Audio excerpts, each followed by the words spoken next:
Sahana Recording in progress.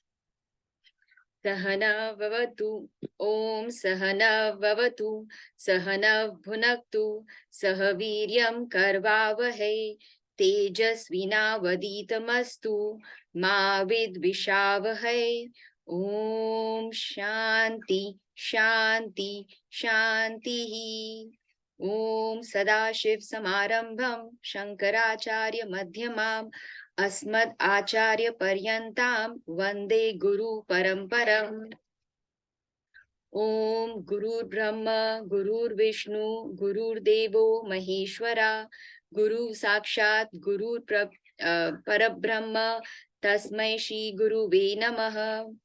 ओम सरस्वती नमस्तुभ्यं वरदे कामरूपिणी विद्यारम्भं करिष्यामि सिद्धिर्भवतु मे सदा। कार्पण्यदोषोपहत स्वभावः पृच्छामि त्वां धर्मसम्मूढचेतः यश्रेयस्यान् निश्चितं ब्रूहि तन्मे शिष्यस्तेऽहं साधि मां त्वां प्रपन्नम्।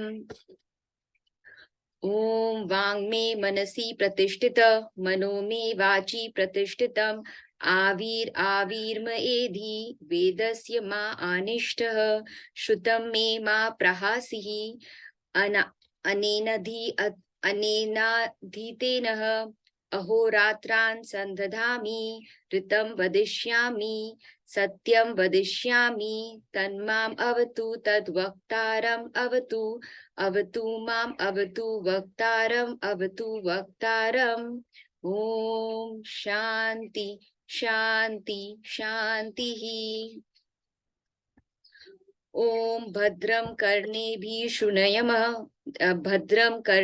शृणुयाम देवः भद्रं पार्श्वमाक्षभिर्यजात्रः स्थितैरङ्गे सुष्ठुवागुवं सस्तनूभिः व्यशेम देवहितं यदायुः स्वस्ति न इन्द्रो वृद्धश्वाः स्वस्ति न पूषा विश्ववेदाः स्वस्ति न ताक्ष्यो अरिष्टनेमि स्वस्ति न बृहस्पतिर्दधातु। ओम शांति शांति शांतिः। ओम अहं वृक्षस्य रेरिव कीर्ति प्रतिष्ठं गिरेरिव उरुध्व पवित्रो वाजनीव स्वमित्रम् अस्मि द्रविङ्गं सर्वचसं सुमेध अमृतोक्षितः इति त्रिशङ्कोर्वेदनुवाचनम्। ओम शांति शांति शांतिः।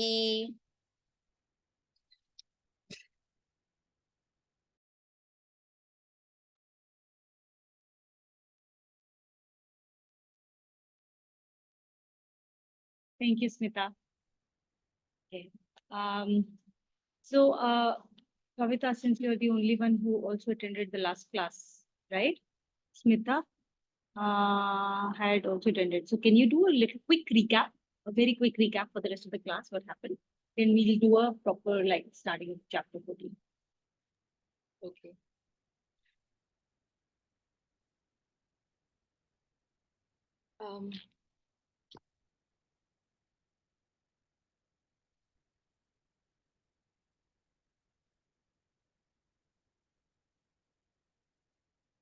Sorry, should I go or should Kavita go? Did you address it to Kavita? Kavita. Yeah. Okay. Okay. we were finishing off last class with the shlokas 33 and 34, and we did Gunatraya Vibhaga Yoga and first shloka last class. So in the shloka 33, the explanation of the function of the spirit in the body, it is like the sun's example has been given, because sun is there and it doesn't have any partiality. It gives the light to everybody, and whoever and take it and however they are using it, it's up to them. So similarly, spirit is there within us, the former is there within us, and how we are kind of getting connected or not connected, it is there. And also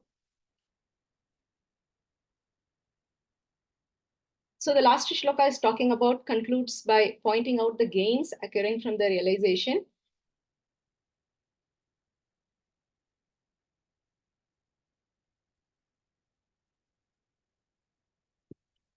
Sorry, I'm taking time because I haven't gone through it. No worries. Let me take over. Okay. Okay. So, yeah, we finished last chapter 13 in the last class, and the last shloka that we had done in the chapter, that is the Mahavakya of chapter 13. Mahavakya means that one vakya, one sentence, one shloka that captures the uh, essential lesson that Bhagwanji wants us to take away from it. So the Mahavakya was the shloka 34. And in that it was explained that one who truly realizes the difference between the farmer and the field, the seer and the object of being seen, really understands the true reality. And then we started chapter 14. Now, chapter 14, as with others, is also divided up into 3 parts. We'll start with the knowledge. The Gita is always divided into these 3 parts, every chapter. There is the Gyan, the knowledge that he wants to give us. Then he'll talk about the sadhana that you need to practice to be able to realize that Gyan, the knowledge. And the third is, then he always tells us what is the phal, what is the result, what is the benefit you will get out of once you understand that knowledge. So this chapter is also divided up in exactly the same format. And chapter 14 now further builds upon chapter 13. Right? In chapter 13, we understood the farmer and the field. We understood that farmer is the consciousness principle, which is eternal, which is limitless, which is infinite. And field or the prakriti is the matter principle. Both of them are beginningless. Okay, so there is a beginningless consciousness principle. And the Maya is also beginningless. So there is no point in us getting into the conversation about like when did Maya start, when did Bhagwan start. These are all meaningless questions at this stage, right? Both the consciousness, the Bhagwan, the Nirgun Brahma, all the other words that we use for it, it is beginningless, causeless. Maya, which is his Shakti, is also beginningless. It is also the matter principle, the Prakriti, the inert principle, right? Also beginningless. Together, they come together to create this world, right? And we understood the characteristics of both these principles in the last chapter. That's all that we focused on. What are the different characteristics of both these, the inert and the consciousness principle? And we understood that the entire world, everything we experience, the entire creation is a result of seeming union of the two, right? Seeming union, not real union. There is no real union. There can be no real union because they both are opposites of each other. Since they both are opposites of each other, there can be no real union between them. But it seems so. It seems apparent that they both are united together to create this world. How is this? So everything we touch, we feel, we see, we experience is made of matter, which comes from the Maya, which comes from the inert principle, right? And how so this world is fully comprised of the Maya, the Prakriti, or the inert principle, right? Then how is the farmer or the consciousness principle, how is that pervading this world? That principle is pervading the world in the form of the bhokta, in the form of the experiencer. So the consciousness principle is the experiencer, and the Maya principle, the inert principle, the matter principle is the object of experience. Okay. So once we understand this, right, and this is what we had established in the last class. Okay. Now, when we understand that this sansar, this creation, is a result of the apparent union between these two principles, then it means, and we understand that we understand that these two principles are the cause of it, then the principle that applies is karan gunaha karya anuvartante. Whatever is the cause and whatever are the characteristics of the cause will become the characteristics of the effect also. If you create ornaments out of gold, gold is the cause, the karan, and ornament is the object, the result, the karya.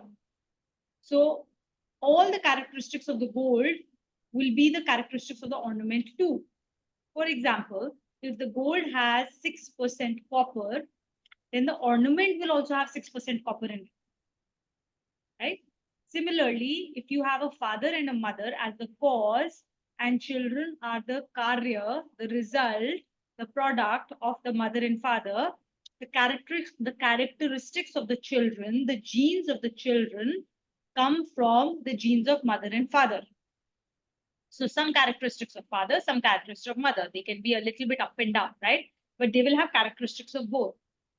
So since now we know that this creation, this sansar, has characteristics of both the field, is a product of field and the farmer. So that means it must have the characteristics of both the field and the farmer. Okay. So characteristic of the field are, and so there are lots of different characteristics. We will study 3 special characteristics of the field in this chapter. The 3 characteristics of the field are the 3 gunas: the Raj, the Sat, the Raj, and the Tam. These 3 characteristics comprise the entire creation. These are the very basis of the creation. And what is the characteristic of the consciousness principle, the Nirgun Brahm? The characteristic is that it has no characteristic. It has no guna. It is nirgun. It is gunatit. It has no characteristic. It has no guna. Okay. So then the conversation is that, so now in this chapter, we are going to focus on these 3 gunas. But why is it important for us to focus on these 3 gunas? Why are we studying these particular characteristics after having gone from chapter 13? Why is this the next logical step? Yeah, Kavita. Yeah, I have a question. So the consciousness is trigunati, no gunas, but means of perception, what we kind of study about, is it the, that is the, that is the consciousness, right? Those are the, it is not gunas. Those are the characteristics, isn't it? I didn't understand that question. You will answer that question. Where do means of perception sit in the hierarchy of that modifications of nature? Modification of nature, it is the first is the self, like above on the top. Yeah. And after that, it comes to gunas. Yeah. And intellect, ego, man, and sense of perception, sense of actions, and all these everything comes. So, but means of perception, where it sits. The means of perception, these are the 20 modifications of nature, right? Which sat under the mind and everything. Oh, so that is means of 5 means of perception, the 5 means of action, the 5 gross principles, and the 5 subtle principles. They all sit under the BMI. They all sit as what the means of perception. Yeah, this is all under that. So it is sagun. It comes under the 3 gunas. So it is sagun. Okay. So it is an inert principle. It is activated by the power of the self, But without the power of the self, it's inert. The means of your perception have no meaning and they cannot perceive without being activated by the power of the self. So they are part of Prakriti. And that is why with those means of perception, those 5 means of perception, you are unable to perceive Bhagwanji. You can't see Bhagwanji with your eyes, right? With your, what do you call it, the chakshu, the charm chakshu, right? Even with the perception, like you can't really understand him. You have to become gunatit to really understand gunatit. You can't be sagun and understand the nirgun. And that Right. happens by his grace. Sorry? That happens by his grace. By his grace. So, but this means of perception, when we understand it, we are understanding like that is God. Means of perception. So means of perception are the characteristics we imbibe through our intellect to be able to perceive the difference between capital S self, the farmer, and the field. Right. And by using our intellect and choosing our bhav to be a certain way, we start dissociating with the farmer and start associating with the, dissociating ourselves with the field and start associating with the farmer. Okay. So what you guys explained, Mahavakya, that is this, right? That is the one who understands between the, okay. Thank you. Also, the means of perception are basically characteristics of, if you think about it, right? If you look at that whole thing, these are characteristics or ways of being for a realized saint. When a person is realized, when a person knows the truth, these ways of being become swabhavik to him. It comes naturally to him. This is how he becomes. He's not behaving like that. It is who he is. All right. But for unrealized people, the seekers like us, in every chapter, Bhagwanji tells us, and he tells us all of these things as means of perception or as characteristics of the realized saint through questions like, how does such a person walk? How does such a person talk? How does such a person behave? So that the ways of being for that realized saint becomes our sadhana. For seekers, it is important to know because it is our sadhana. It is it is the way, it is the path for us to follow. For us, it does not come swabhavik. It does not come naturally to us. We have to work towards it. We have to consciously put effort to behave in that fashion. We are not naturally, habitually, by way of being acting like that. Right? It is something that becomes our sadhana. We have to put conscious effort that this is the right way to be, this is the right way to behave, and my actions must be in consonance with this. And the reason this is our sadhana is because as we keep on practicing those ways of being more and more through our sadhana, the better is the quality of our study of Vedanta. The better it prepares us so that we develop the intellect, sharpen the intellect, and our ability to absorb the knowledge becomes higher. It prepares us. Okay? That is why these means of perception are given to us, but they are in the space of Prakriti. Everything that we see, touch, feel, experience is in the field of Prakriti. Everything. Nirgun Brahma is only the experiencer, nothing else. So all these means of perception are Prakriti. And you will use Prakriti to transcend Prakriti. This Prakriti is there to help us. It is the tool for us to transcend it, but not to do bhog of it, but to use it to connect to Lord and then transcend it. Right? What needs to be transcended is also the means to transcend it. You can't avoid it. Right? That is why we keep saying that the VVGP that we have is not to be escaped. This VVGP itself is a portal to the yoga. It is the portal to moksha. Make sense? So then the natural question is, why are we studying these three characteristics in chapter 14 after having just understood the difference between farmer and field and their characteristics? Because as we said that we understood that the sansar is a creation of apparent union between these two completely different principles. This apparent union, this confusion of union is created by the effect of these three gunas. These three gunas are the ones that cause the bondage, that cause the nirguna atma to be attached to this BMI complex and go through the sufferings that it does. These are the three gunas that create the delusion which causes us to think that I am this limited being with these limited resources and I am suffering, I am the victim, right? All of this confusion and delusion and ignorance is the creation, is the effect, is the result of these three gunas.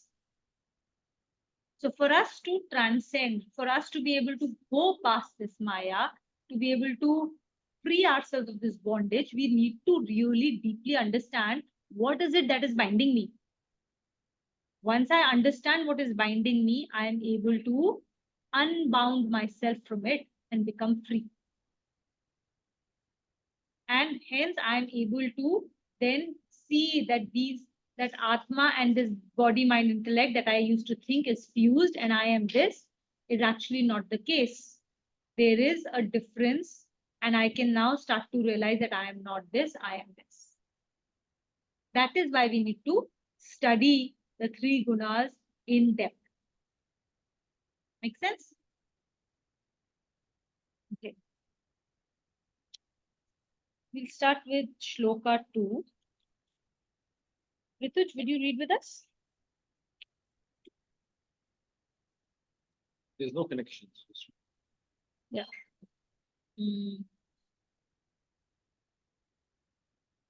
Okay. Idam jnanamupashritya Idam jnanamupashritya mama sardhyamyam mamam sadharmyam agataha mama sadharmya mamam sadharmyam agataha सर्गे अपि न उपाजयन् उपजा सर्गे अपि न उपजायन्ते sarge api na upajayante प्रलये न व्यथन्ति च. pralayena vyathanti cha. By resorting to this knowledge and having attained identity with my being, they are not born at the dawn of cosmic creation, nor do they undergo any suffering during the night of cosmic dissolution. Liberation by knowledge of the gunas. The knowledge of the gunas leads to the attainment of complete identity with the Lord. The Lord is omnipotent, omniscient, all pervading, and is the eternal life element. By achieving identity with Him, a human being shares all His powers. The second attainment is that at the time of creation, such a human being is not born again in a physical form. Also, there is no suffering anymore on departing from the mortal coil in which this knowledge is imbibed, nor is there any suffering at the time of dissolution. So in the first shloka, at the start of the chapter, Bhagwanji has made a few assertions. The two assertions he made was that this knowledge of the three gunas is the supreme knowledge. And the second one is that once you have attained this knowledge, you will attain me. So continuing the same assertion in the second shloka, he's telling us that this knowledge leads to complete identity with the Lord. Once we identify with something, we achieve all their features. We attain or we lay a claim to all their features. If we lay a claim to identification with body, mind, intellect complex, BMI complex, then we achieve or we basically acquire or basically seemingly acquire the qualities of BMI complex. And Bhagwanji says that by the knowledge of these three gunas, your identification will shift from I am this BMI to saying I am the Nirgun Brahma. And the moment you change your identification from the BMI to the Nirguna Brahma, you will acquire all his features, all his powers. Okay? And because you have acquired all his features, that means you become infinite, you become limitless, right? You become beginningless. And by extension, that means there is no suffering at the time of dissolution. There is no suffering at any kind of time of birth, right? Now, this concept that is being explained here is something that we understand extremely well. And it is all the time utilized in the marketing at all times. That is how we are sold Apple or how Porsche sells its own car, right? You acquire a certain product and you will be considered cool, or you wear these sneakers, you're a great runner. You buy this watch and you are as elegant or as rich as this watch, or you wear a certain t-shirt, then you become as cool as whatever that t-shirt represents, right? So the concept in marketing is this eternal concept. If you identify with something, you start to lay a claim on all the features, good or bad, of that thing. Okay? For example, if you start identifying with your role as a mother, you start identifying with your children, right? Then if someone says something about the behavior of your children, okay, then it is no longer a criticism of the children's behavior. It becomes a criticism of you. It becomes, you immediately take it as a criticism of yourself. You take it as a criticism of your parenting. It becomes something is wrong with me, not something is wrong or it needs to be looked at a particular behavior or a certain action that took place in a certain context for a child. It becomes about me. Something is wrong with me. When you identify yourself with a car that you bought, if somebody scratches that car, that scratch will feel like the scratch on your own face. And you will retaliate as much. Okay? You identify yourself with, oh, I am a very clean person. I keep a very ordered house. I keep a very beautiful house. If there is any impurity or something that is not right with the house when someone walks in, that impurity is no longer impurity in the house, that becomes an impurity in me. That's how identification works. And that's how, and does the fact is that the scratches on the car, the fact is that there is some gandagi in the house or there is something wrong with the house, right? Is there something wrong with me? There's nothing wrong with me. I don't have a scratch on my face. But see the reaction I will have as a person. See the emotion I will feel. The emotion I will feel, the way I would behave would be exactly as if that scratch is on me. Somebody has hurt me, not my car. I would feel as if something's been wrong with me. I would feel as if like something is impure or dirty about me, or something is wrong with me if my child is not behaved in a certain manner. I will feel like that. I will behave like that. And so my life experience is exactly that. It becomes a reality. It is no longer, there is no distinction between that car, my child, my house, and me. And who has fused this? Is this a reality? Is the car me? Or is there a difference between me and car? There's a difference, right? But I have assumed that reality. And because I have assumed and I have laid a claim to my identity as being that of the car.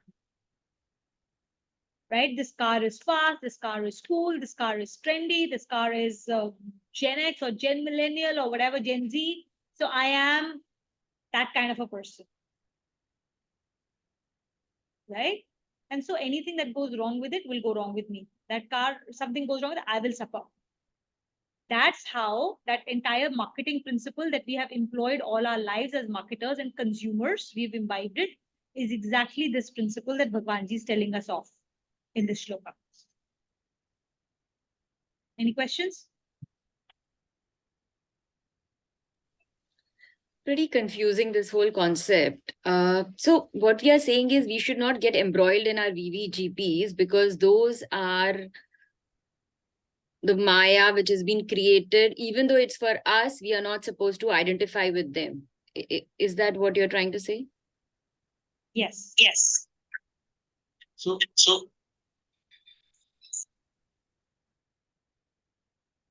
VVGP comes for one and only one reason. For us to experience our karmic bondage, our karmic consequences that we need to experience. And for us to And how we react to the VVGP depends on whether we create more bondage or we use it to connect to Bhagwanji as yoga. That is the only purpose of VVGP. When you identify with body, mind, intellect, right? BMI as Juna refers to, you tend to create more bondage when you interact with VVGP because you want to control outcomes. You have desires, you have attachment. But when you identify, and we need to identify with only capital S self, then every VVGP that comes, we know is temporary, we know its real purpose, and we let it wash away without creating bondage. Okay, one more thing, right? So, Smita, do you fully understand that there are two different principles? There's a farmer and a field. Is that clear? No, honestly, that principle, I'm not able to absorb it. As much as I tried, it's very difficult to understand that principle. So we are farmer, we are field. I mean, it's confusing for me, that concept. Let me rephrase as to make it even more generic and something we all understand. Soul and body. Farmer is soul, field is body. Soul, there is only one soul which we all share parts of called Jivatma. Our identification needs to be at the soul level. But yeah. Okay, so there is. But we are both, right? We are soul and body both. That's the delusion. Who we are depends on who we identify with. And we will assume the characteristics of that. What happens is that we think we are body. So we do everything, and that is where we are today. Okay, we all think we are this body. That is why we suffer along with the body. We suffer the insults when somebody insults us. We suffer or we feel very happy when somebody says, oh, you're looking so nice today, right? Somebody gave a compliment to this body or the way this body has been dressed, feel extremely happy, right? And somebody says, oh, you're looking so fat, now that will ruin the entire day, right? So why are we reacting like this? Because I assume identification with this body. I am this body. So if you say something nice about this body, I'll feel happy because you're saying something nice about me. Okay. But if I say I am not this body, I'm actually the Jivatma, and this body is just a tool or just just an avaran, is just clothing for my soul right now. You will not identify with it, and then you're not suffering with it. Okay. Let me give another story. Maybe that helps understand. Okay. There were two people. They used to they used to go from, place A to place B on a daily basis. Now, On the way, there was a dilapidated house standing there, right? Every time they would cross, person X would constantly complain to person Y, look at this house, this is my house, it is so dilapidated, I want to fix this, is this wrong, there's something else wrong, there is so much stuff that is wrong, I need to get this fixed. And then he'll go on into this 30-minute tirade about how, how everything is wrong with that house. Okay. And then the person Y is going to constantly feel upset about it, and he would assume, like, you just get irritated. It's constantly ranting about the same thing, right? Now this used to go on every day, every day, every day, and every day that house remained the same, right? Dilapidated, dirty, in a unkept condition that required repair and all. One day these guys crossed and there was no complaint. The person Y was like, why is person X not complaining? That house still looks the same. There is nothing wrong. There is nothing that's improved in that house. Still dilapidated. Still everything is wrong with it. Why is this guy not complaining? So he asked him, like, person X, why are you not complaining about that house? And person X says, oh, because I sold that house. Right? There is no further identification that this is mine. As long as this was mine, everything that was wrong with this house was my problem. So I am going to cry and rant about it and suffer along with that house. Now the ownership has changed. I no longer have any unhappiness about that house. Okay, this is the concept. Basically, there are two different principles. Okay, understand this for now. Okay, when you come back to it later on, I think you will have better understanding. But basically, there are two separate principles which most people don't understand. They all think this always the same. Okay, so it's okay if you're not able to distinguish between the two. That's the whole point. That's exactly what Gita is saying. That there are two separate principles. There is the farmer, there is the field. There is the consciousness principle, there is an inert principle, the matter principles. There is the Purusha, the Nirgun Brahma, and there is the Sagun Maya, the Sagun Prakriti. There are two completely different principles that exist in this world. They are both beginningless. Okay? The fact of the matter is that most people, and we are all in that space of ignorance, in the darkness of ignorance, we don't understand that they are two separate things. We think they are one and the same. Okay? We can't distinguish between the two. And Bhagwanji asserts in the final shloka of chapter 13 that first, there are two different principles, know that. And second, one who truly understands the difference between the two knows me, attains me. Okay. So Smita, the day you will really truly understand this, you would have already attained it. So it's okay if you don't understand it today. All right. That's one. Second, then he goes on to say that the reason why you're so confused and you can't see the difference between the two is because of the three gunas. They are the ones who seemingly put these two together, create the confusion, create the agyan, create the ignorance, and make us feel as if there is no difference between the two. And those three gunas, the Sat, the Raj, and the Tam, because they are the ones who are causing us this confusion, is the reason we need to study about them. And because we need to, and once we study them, we will understand this difference and we will attain to him. Yes, Bhageshri. So like you gave the example, if someone says I'm looking good, I feel good. If someone says I'm fat, I feel sad. That is when I am thinking that I am this body and I am this mind. Let's say I think that I am not my body, I am not my mind, I am the self. Okay. Then what is the role of the body here? The gross body, what does it actually do? Like actual my body, the gross body, what's the role of the body here? Just to carry out the activities which the self wants to do? It is meant to do the karma that we are supposed to do.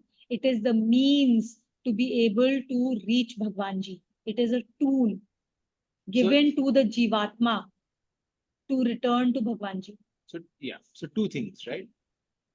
One, the body will carry out its functions. Now read any book by saints, right? Like any of the books that you read by saints, they will all say they are fully engaged in sansar for whatever duties they have to do, but they do it as an instrument of Bhagwanji. They are fully at the same time connected to God. So whatever God wants them to do, they're so deeply connected that they're not associated with the body at all, but they're fully engaged in the world. So you can look at any of these saints. Like I was discussing about Satya Sai Baba last week. That man, people have all sorts of opinions about it.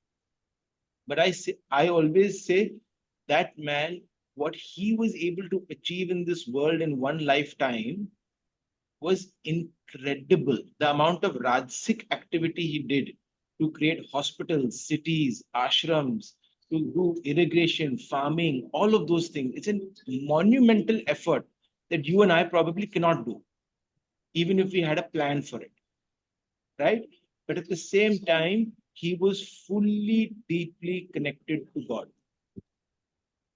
He woke up at 3 a.m. in the morning, and for 8 hours or 6 hours, all he did was meditation.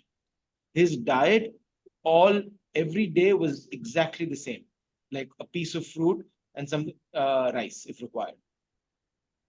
And he had one meal a day. Like if you read about him, you realize, this is how realized saints operate. This is what Gita is saying we can be when we achieve identification with the capital S self. But because we are not there yet, because we are still delusion, we still have, no, I'm Abhinav. I'm a man, I'm a boy. So I have to behave a certain way. So it's so deeply ingrained in me that only knowledge, repeated studying of the scriptures and the knowledge, slowly do we start making that dissociation. And it's okay, stay with all these questions. They will slowly get, clearer as you move along. Okay. Just wanted to add one thing. So if you take on, sorry, go ahead. Just one thing, yeah. So I remember, if you read about Jesus as well, right? Another realized saint, prophet, as they say. And if you read the Bible, when he was being whipped and put the crown of thorns, a crown, etc., and when he was being whipped and lashed and all of those things, and he was tied up, two things he says, and that's consistent in all the readings. One is, Lord, forgive them, the guards who are hitting him, forgive them, for they know not what they do. So that's one.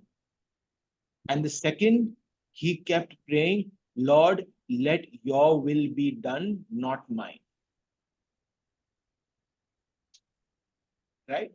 At that VVGP, at that extreme VVGP, that is what came out of him from inside.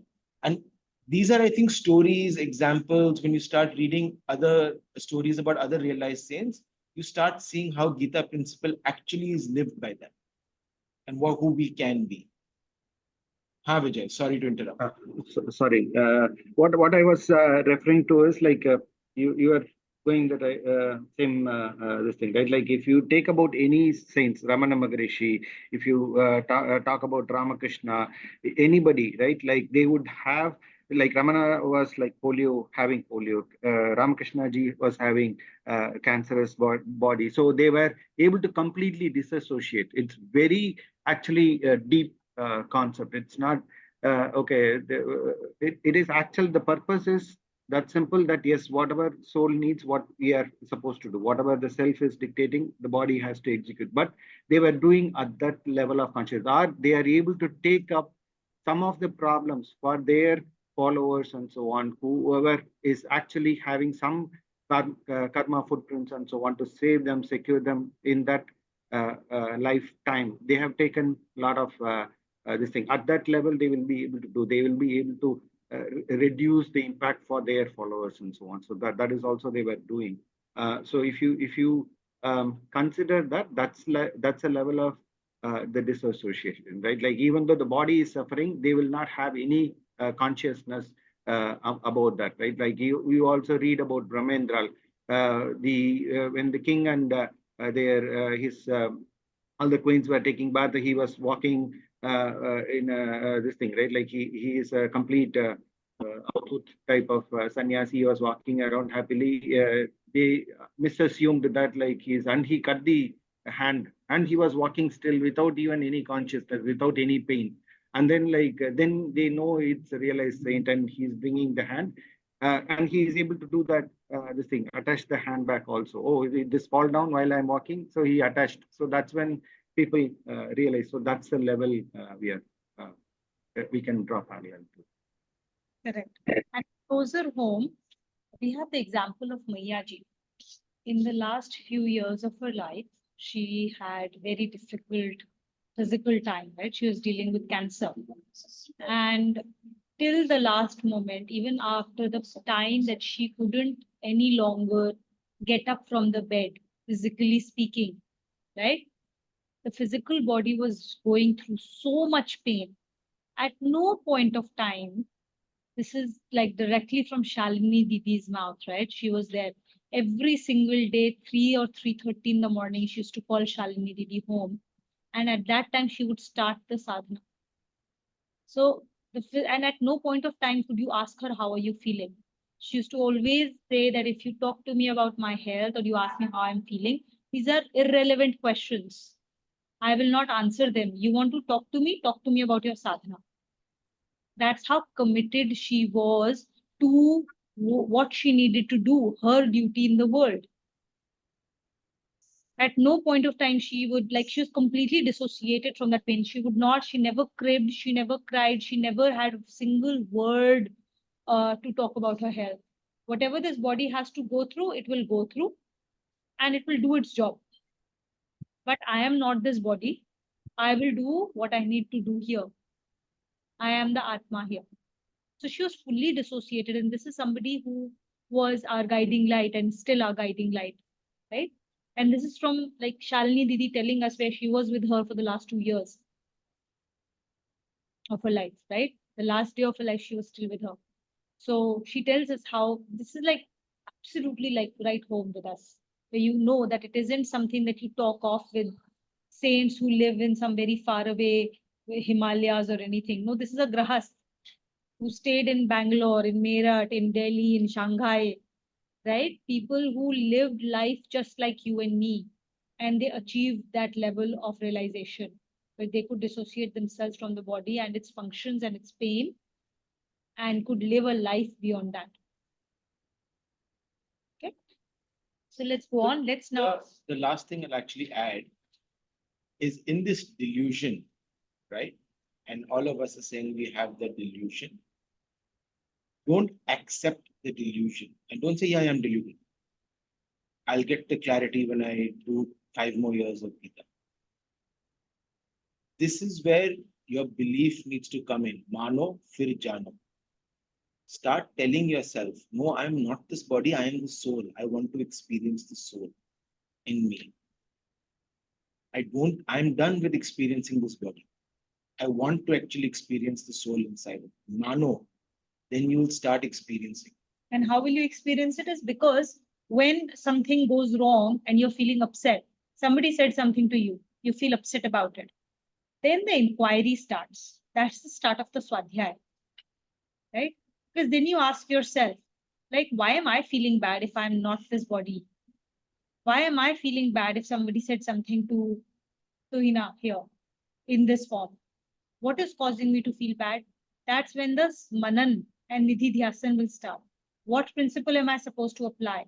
And why am I unable to apply? Why am I still feeling bad? What's going on here? Okay. But this chapter is a phenomenal chapter. What we also have to remember, and this is for all of us, right? Nature and scriptures by extension do not approve or do not subscribe to revolutionary approaches. They subscribe to evolutionary approach. Everything will take its time. There is a sadhana given to everything.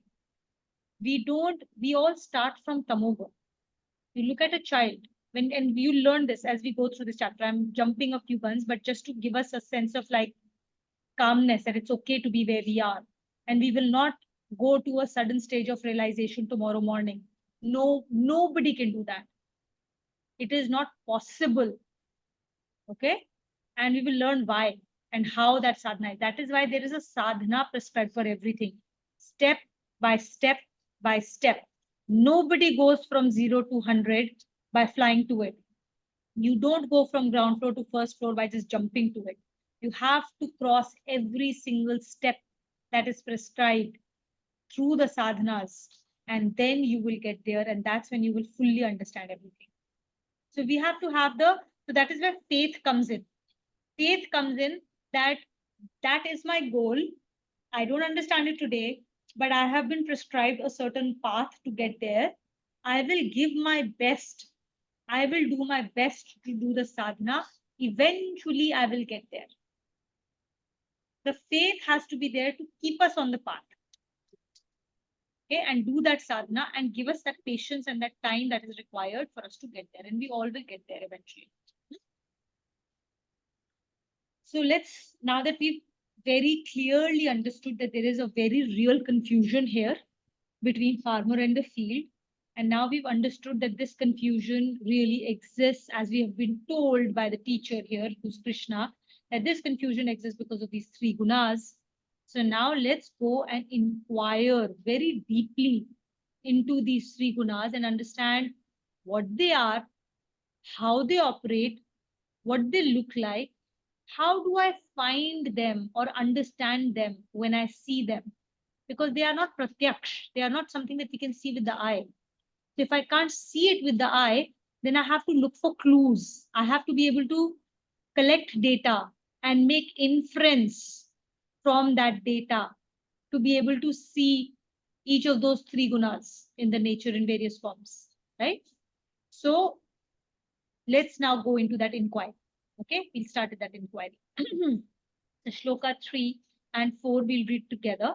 Visalakshi, you want to read with us? Connection. Now the Lord speaks of the process of creation, and is doing so, he compares into the birth of the child from his parents. Mama yonirmahat brahma. Mama yoni mahab brahma. Tasmin garbham dadhamiham. Tasmin garbham damiham. Dadhatmyaham. Tatatmahayam. Sambhavah sarvabhutanam. Sorry, can you please repeat that? Sambhavah sarvabhutanam. Sambhavar sarvabhutanam. Tatah bhavati bharata. Tato bhavati bharata. Mamta Burma or Maya is the womb in which I plant the seed. From this follows the creation of all beings, O Bharata. Sarva yonishu konteya. Sarva Onishu Kanteya. Murtaya sambhavantiya. Utaya Sambhavatiya. Tasam brahma mahatyonihi. Tasyam Brahma Mahatyonaki. Aham bija pradapita. Aham Bijor Prasattita. O Kantaya, whichever embedded being or born in different species, the Mahat Brahma is the womb, and I am the seed giving father. Birth of creation. In this shloka, the word Mahat Brahma stands for primordial nature of Maya, which is the Lord's own power. It is Mahat or great because it suppresses all its motivations. It is the Brahma or sustainer since it permeates all its product. This Maya is insentient but requires the power of bring forth the products which the sentient seed is planted in it. All physical forms owe their creations to their process. So we've covered this thus far in the class, right? It says exactly what we started the class with, that there is an consciousness principle, the Nirgun Brahma, the Purusha, and which is called the seed giving father here. Okay. The Maha, and then there is the inert principle or the Maya, right? Or the Prakriti, which here is being referred to as the Mahat Brahma, right? These are the two principles which seemingly come together to create this entire universe. Okay, so that is what Bhagwanji is talking of in this world, in these two shlokas, and he's saying that everything in this world is created by Maya, activated by the power given to it by the consciousness principle. So everything in this world is fully permeated by the Maya because it is made of that, and it is permeated by the consciousness principle as the experiencer. It is that energy which activates everything. The fact that there is possibility of reproduction, or the fact that there is new stuff being created, that action, the fact that water flows, right? All of these happen because of the energy given by Bhupanji, which is what we had read of in the second sextet, right? The Bhakti Yoga, when we were asking about how do I recognize Bhagwanji? And we said we can recognize Bhagwanji everywhere we go because he pervades everything, right? So at one point of time, we had said that when we look at water, the fact that it is flowing, that energy is Bhagwanji. Its fluidity comes from Bhagwanji's power, right? So that is what is being talked of here, that these two principles come together to create everything. And hence, everything in this world has features of both of them. Now it is up to us who we identify with. So we stop that conversation there and we'll move on so that we do a further deep dive before we come out of it, right? So we'll do a deeper dive, and at some stage we'll come out of it to be able to say, okay, what have I dug out thus far? What have I understood? And how does it improve my understanding?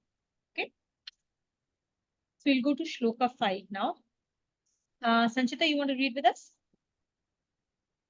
See, I think with this, it should also really be clear if you think about, if you reflect on it a little more. If everything was just nature and material, right? Then every time a sperm hits an egg, it should fertilize. But we know for a fact that's not the case. We know for a fact that there are billions of dollars spent to try and optimize and make that efficient. But in every situation, there is no guarantee of control. It's only a percentage chance. And that percentage chance is always going to be there because the seed giving father is one. And these are small examples for us to see and actually appreciate the capital S self, the God that sprouts everything and experiences this world and our life. Yeah. Now, with this background established, from Shloka 5 onwards, we will start the Gyan Vichar. We will start to get the knowledge, right? The chapter is divided into three parts, right? First, the knowledge, then the sadhana of the knowledge, right? How to get that knowledge, and then the phal or the result of that knowledge. What benefit can we get once we get this knowledge, right? So now we're starting the first part, which is the Gyan Vichar. In this Gyan Vichar, how to, when he talks about the Gyan itself, he will tell us 5 things about this Gyan. Okay, just one second. The self and nature have totally different characteristics, and in reality, there can be no possibility of their union. The Okay. Lord now speaks. The Lord now speaks of the power which creates the illusion of union, even though there is no actual union. So we will have 5 topics of Gyan Vichar. In the first one, we are going to discuss the definition of the 3 gunas. Okay. Then we will understand how they bind. Then, so we will talk about, we'll understand this knowledge in 5 different ways. So let's start with the first one. Let's start with the definition of the gunas. Okay.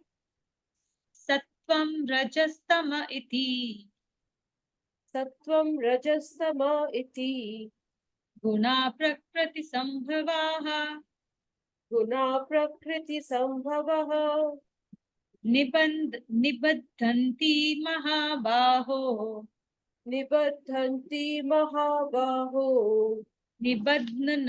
निबध्नन्ति महाबाहो nibaddhanti mahabaho देहे देहिनमव्ययम् dehe dehinam avyayam. Sattva, Rajas, and Tamas, these gunas born of nature, firmly bind the immutable being to the body, O Mahabahu. Gunatriya, the cause of illusion of union. The word guna is normally used to denote quality, superiority, symptom, and the like, but it also means something which binds. It is in this sense that this word has been used here and elsewhere too. These gunas, being the essential constituents of nature, are in fact subservient to the individualized self, but they cause an obsession in it of being bound to the physical form. Though the immutable self is not actually bound to transient nature or the physical form, he thinks himself to be so bound on account of ignorance. Here, the example of the monkey and the parrot is very relevant, as they both feel caught and bound, even though they are not actually caught or bound by anyone. See chapter 7, Shloka 14 commentary. So this is where Bhagwanji is now telling us that the reason we are now understanding or dwelling deeper into these 3 gunas is because these 3 gunas are the ones that cause this ignorance, this confusion of not being able to discern between the farmer and the field, right? And so he also tells us that what does the word guna mean in the first place, right? Guna, generally when we think of it in Hindi, gun basically means features or characteristic of something or somebody, right? But the word guna also means a rope or a string, okay? A rope or a string, something that binds. So the 3 gunas are like 3 strings that come together to be able to create a 3-colored rope, which is this world. This entire creation is made of these 3 gunas. And while these 3 strings, this is iron, silver, and gold, tam, raj, and sat. Iron, silver, and gold, right? 3 different strings.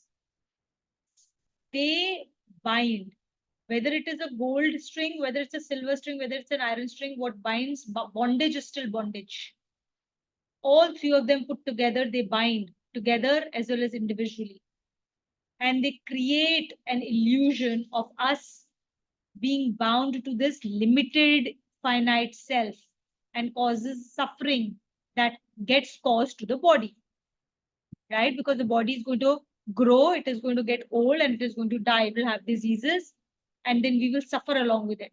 And how does that happen? The example that he's given us, we had read before, that of a monkey and a parrot, right? So the way a parrot is generally caught, one of the ways in which a parrot is caught is you have these 2 strings, okay? And on those 2 strings is they are bound together, okay?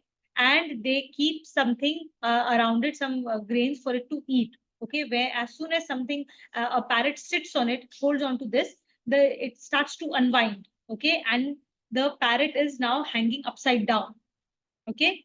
Now this parrot is holding onto that string and is hanging upside down. It is not leaving it, okay? If it leaves it, it can easily fly away. Nobody is holding onto it, right? The parrot is holding onto the string and it holds on to it, and the farmer will just simply come and catch it. the whatever, the Vyas will just come and capture it. Okay, that's how it gets captured.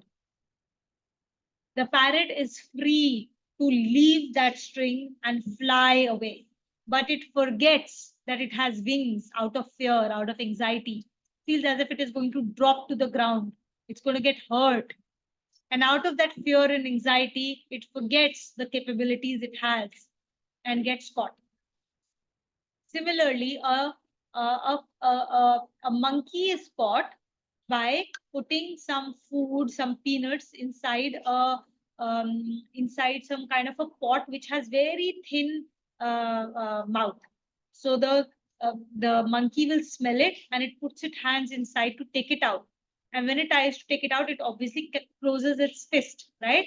And because the head is so thin, as long as the fist is closed to take that food out, right? It is unable to take its hand out. And so it gets caught. It is unable to run away from that because of its fist. And nobody again here is holding him on except his own ignorance. All he has to do is to open his fist, let those desires that he wants to take on to go, and then he can take his hand out and run away. But he does not. In both these cases, the two animals get caught because of their own ignorance and their own actions and behaviors. So this is the analogy for us. We all in this class realize that we're delusional. But that delusional is on our part, not on Bhagwanji's part. Just like that monkey, we are deluded that we are this body and we are attached to the desires and expectations from this life. The desire to do more, the desire to hit career goals, the desire to be a certain type of mother, desire to have a certain, like my son should be this and my parent should be that, and all these desires. These desires are all our delusions, which we are holding on to, just like that monkey is holding on to that nut. We let go of these delusions. We let go of these desires, then we too will achieve moksha. And this is written in black and white in this book many, many times. So if we are asking ourselves the question today and saying, you know what, we are actually delusional, that's a great starting point. Because now you know what to do. Right? That's the first. Without awareness, there's no change. Awareness is the prerequisite to change, right? You cannot change without awareness. So the fact that we are now saying we are delusional is a great starting point for us to start making change. Now going forward, we are going to understand that the fact that there are all three gunas bind, first of all, right? But there is a hierarchy to the gunas, right? There is tamo guna, there is rajogun, and there is satogun.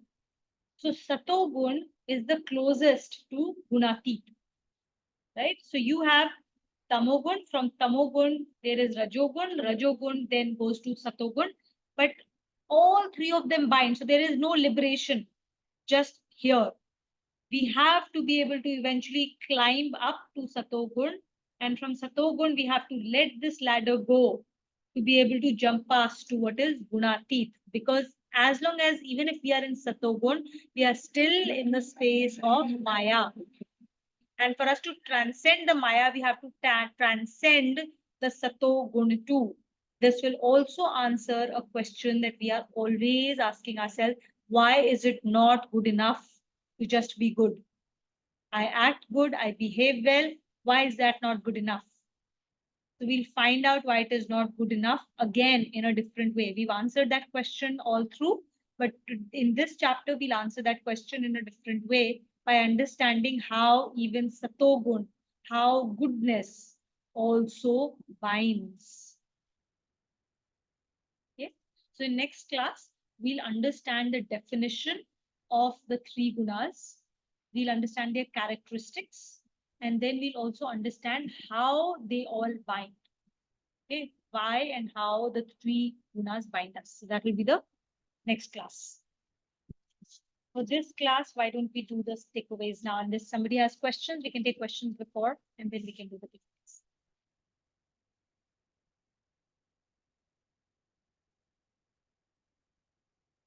All right, let's take takeaways. Okay. So for me, doing away with the assumed identity, that's the body which is kind of like drawn parallel with the marketing of so-called the products, and so that is one key thing that we have started off with, and learned a new word for Maya, Mahat Brahma. That's the other one that I think.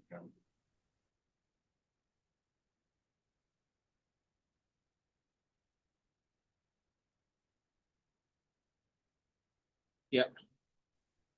So for me, the takeaway, the first takeaway is that I have to be very mindful, and which we keep on repeating. You all have been repeating in class, and also in the Ramcharitmanas class, that I have to be mindful of not identifying myself to the body, mind, intellect complex. Have to, because have to let go as much as possible, because every VBGP is transient and temporary, and I cannot hold to transient and temporary. To do that, I have to let go of my desires and my ego. And coming back to what hit me, I don't know, Tuina, Avinav, whether you were in yesterday's class, is the same thing which was discussed about ego, where Shalini said that when someone, and you all brought it up, when someone speaks badly about me, I feel so hurt. When someone speaks good about me, I feel so elated. But the journey is actually to give away. The whole journey that which we are doing now is to be conscious and aware that I have to give up my ego and my identity. So if I am doing that and someone is saying something, why do I feel bad? Because it is not about the soul. It is about my body and my name, to which I'm attached. So the less I start getting hurt if people say something bad, means I'm progressing a little bit. And today today's initial part of the discussion clubbed together is my takeaway again. Yeah. Amazing.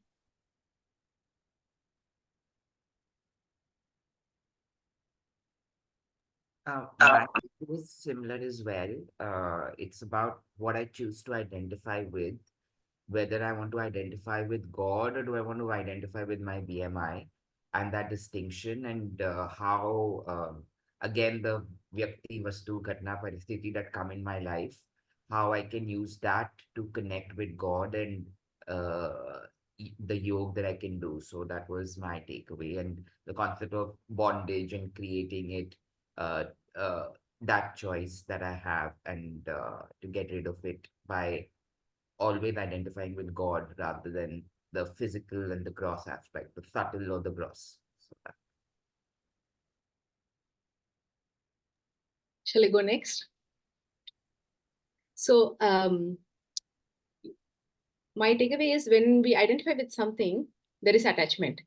So to where there is a hurt, there is a fear, where there we feel the lack, and whatever is there, there is the attachment where we are identifying with. So kind of there we can catch that, and we have to work on to transform that feeling. So that is what I got. And the other one is the examples, the two examples, what you are giving, the parrot example. What the parrot is fearful, because, like, it has the fear of unknown, like, whether it will fall or it can fly. And the monkey, again, it is greedy, and there is a lack. Okay, if I leave this, like, will I get the food?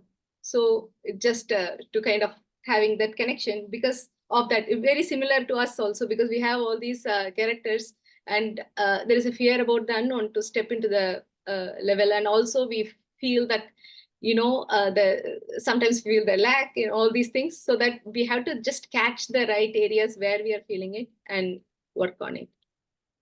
Thank you. I'll go next. I think it was a great reminder again to kind of disassociate yourself with the body and identify with the capitalized self, because I think chapter by chapter we go into the details, but we also tend to forget the main part of this whole process is where we have to disassociate. And these are all different ways of disassociating and kind of knowledge to help us disassociate. But the whole crux is to disassociate. I mean, if you think of it, it can lead to so much liberation, right? When you disassociate yourself with a lot of these things, because right now, because of all these association and attachments, we let ourselves go through so much pain, so much suffering. I mean, there is pleasure, obviously, because of all these attachments, but there's also a lot of pain. So when you try and disassociate, which is not very easy, you can also liberate yourself from all the pains that we are suffering on a day-to-day basis. So I think it's amazing. But then this Maya is also amazing because God has created all of these things, and we have to maneuver despite all these Mayas that we has also been created by the nature. So it makes it even more challenging. I Yeah. think there's no doubt that this Maya is very difficult to transcend. In fact, not difficult to transcend, Bhagwanji's Maya. Okay, so it is supremely glamorous, supremely powerful, and impossible for us to even think or contemplate that we can maneuver it or that we can transcend it. Okay, so we should drop that illusion here itself. It is a beginningless, powerful Maya, which is his Shakti. That is why we have to surrender and ask for his grace and his help in transcending it. So even for gaining this knowledge, to be able to understand what are these three gunas, how am I bound by them, just to even understand, I can listen to the words. Does it really get absorbed inside of me? Do I really understand what it means on a daily basis? For that also, I need Bhagwanji's grace. The Medha Shakti, to be able to remember it and be able to employ it, is also his grace. So We cannot do it without his grace. So I'll phrase it differently. This Maya is very beautiful.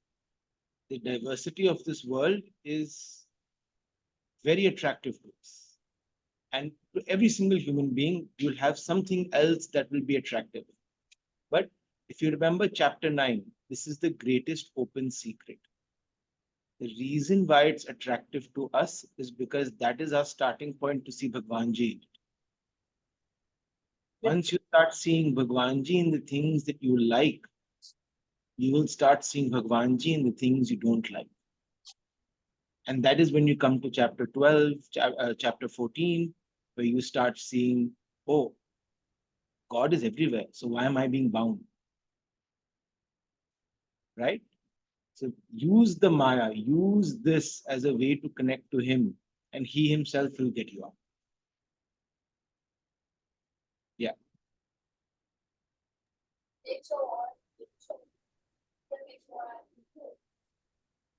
Yeah, Visakshi. Yeah. My takeaways today is always we have to remember we are coming from the farmer. I'm not the body, I'm not the mind. So keep remember the what without attachment, without like how the parrot is holding. We only holding, right? We have to release that, and then because of the attachment, we are holding the string. So without attachment, we have to come out, but keep reminding myself. So we are not the body, we are not the mind, we are the soul. The soul, it has the power to bring it to the God. Yeah. So to the surrender. Yeah. My takeaway is I'll go next.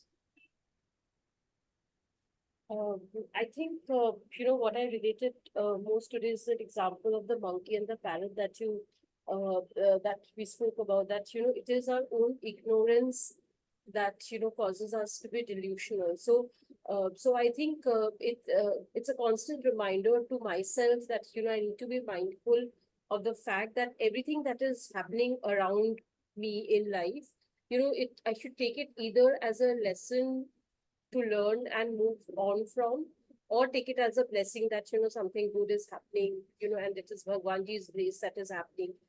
It is very difficult. And, I do have a question for you both also. Like in a work situation, when, you know that things probably people have, said something which is not right, or, people are So there is a lot of blame game and everything which is happening, and then your immediate manager, if you want to have a conversation, is avoiding, right? Does not want to get into a confrontation, or get into a conversation where you are able to resolve issues. What do you do at that point in time? Do you just think that ignore and let it go, knowing that it's a lesson, or it's not directed at you, and but it's I don't know, I mean, it's just that I'm not understanding how should I behave in a situation where I know that someone is being unnecessarily wrong. Do I put forward my point, or do I just let it pass, thinking that it's okay, and it's not directed at me, and that person probably is behaving in a situation, and it's not directed at me in particular. So I think there are two things here. One is, when we work for a company, and all of us are working for companies, we are working for that company's ultimate purpose, right?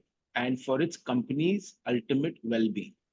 Knowing fully well that if we work with that bhav of the company's ultimate purpose, then as the tide rises, all the boats will rise. My purpose will also be achieved, right? So that's one clarity of thought we need to have on why we show up to work every day, and every activity that we do, how is it aligned to the company's ultimate purpose and well-being. If you're operating from that principle, then the Lok Sangra principle will ensure everyone else is taken care of. Now, the second part that you're saying, you need to identify whether what your action, would it help company's ultimate purpose, or are you doing it out of the identity of Sanchita, feeling bad or looking good? And that is a much deeper conversation and thought you need to have. Did someone has some? I think like Shalini Didi says, and like Kumar used to say as well, discussing anything at vague, high level concepts is very difficult. Application of principles is as per every single VVGP, very specific to the context in which we are talking about it. And the actual, while the subtle principles remain the same, the gross principles could be vastly different. Or gross manifestation of those principles could be vastly different depending on the specific VVGP, right? So if there is a particular situation that you want to talk about, I think both of us will be happy to have an offline conversation on that. But I think with this kind of a high level thought process, it's difficult to really say much that will really help you in your specific situation. What does suffice to say, however, is that at no point of time does Gita tell you to be a victim. Okay, it always advises us to act from a space of power and take appropriate responsible action. Sometimes that appropriate responsible action, and at all times, you will go down to figuring out what is going on. Are you affected? Are you getting affected, or are you just a bystander? In what way are you affected? What is your role in that situation? What is your duty? And then once you determine all of this, you will figure out what is the appropriate response. In certain cases, for example, there could be a case that a subordinate is just not performing up to the mark, and you have done all the right actions of giving them support, having a conversation, figuring out what can be done, and or upskilling them. And if at some right stage you feel like that person is just not appropriate for the role, the appropriate response is to let that person go. But let that person go with compassion, with empathy, with no hatred, and no anger, right? You have to take the appropriate action. It doesn't mean that you will just sit and let the person do whatever they want to do, and this is my prarabdha, right? That's not what Gita teaches. So yeah, I mean, specific to your specific situation, we can have a conversation to think it through, right? If that is required. Make sense? Yeah, but at no point of time are you supposed to be like a person feeling powerless.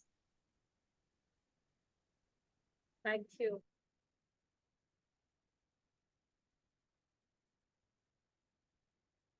And yeah, I mean, it doesn't ask you to ignore either. Don't ignore, don't this thing. If something is coming into your consciousness, you have to deal with it.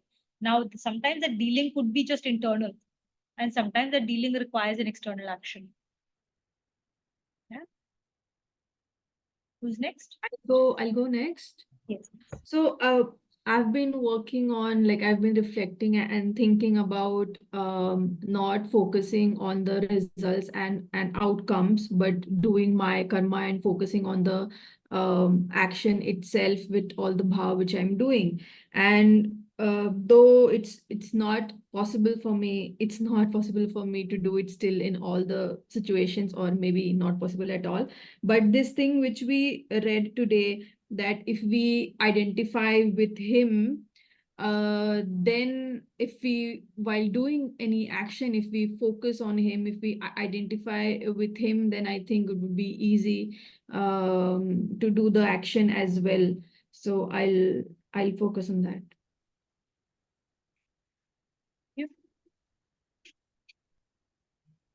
Shall I go?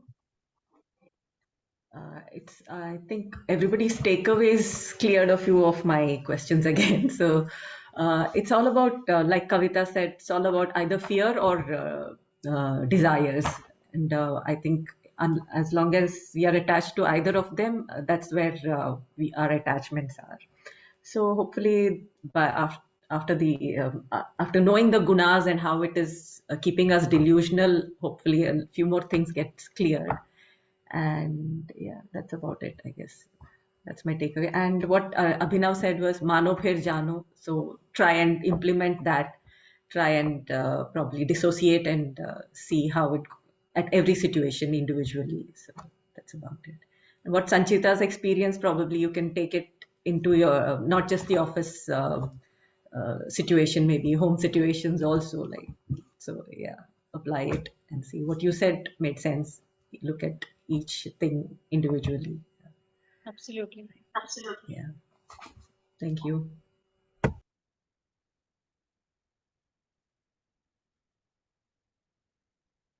Ritush?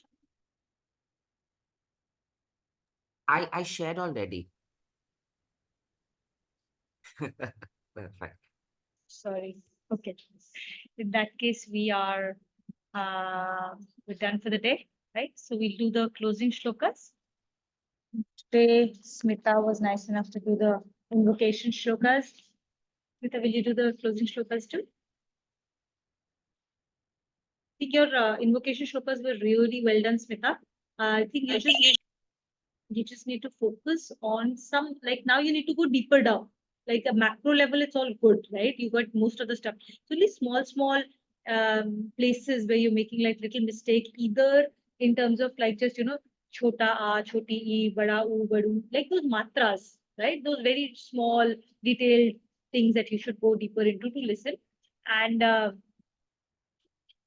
that really is the crux of most places. I think one or two places where you stop and where the sentence is said together, a couple of places there. That's it. So if you listen into the recording a couple of times, I think you'll get it perfect. So, have you shared the recording, Tuhina? Because I was trying to look for it. Maybe it's been a while. Yeah, we have shared the recording quite a few times. I'll record it again. Okay, and I'll send it again. I have it. Do you have an old recording? Okay, so we'll send it again for everybody's benefit. Let's listen to the recording one more time, and let's try and like make those small changes, because now we are at the fag end of the Gita, so we can now get into the details of it.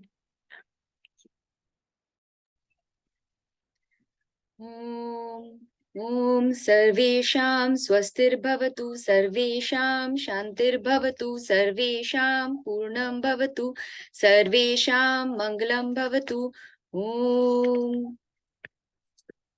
सर्वे भवन्तु सुखिनः सर्वे सन्तु निरामया सर्वे भद्राणि पश्यन्तु मा कश्चित् दुःखभाग् भवेत् ॐ असतो मा सद्गमय तमसो मा ज्योतिर्गमय मृत्योर्मा अमृतं गमय ॐ शान्ति शान्ति शान्तिः ॐ पूर्णमदं Om Purnamada Purnamidam Purnat Purnamudachyate Purnasya Purnamadaya Purna Eva Abhishyate.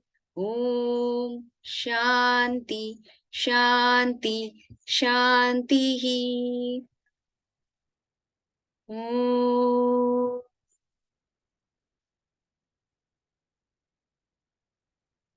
Om.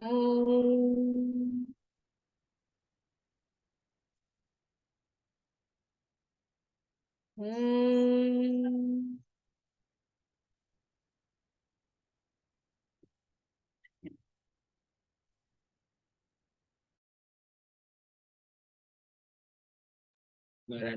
Ritu, just stay back for 1 second, yeah?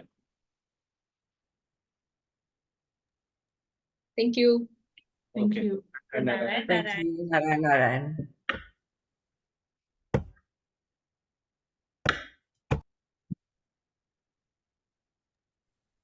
Narayan. hey, Hi. hi, Hello. hi. Dad will call you back, yeah? Okay, right. What is it? Stop.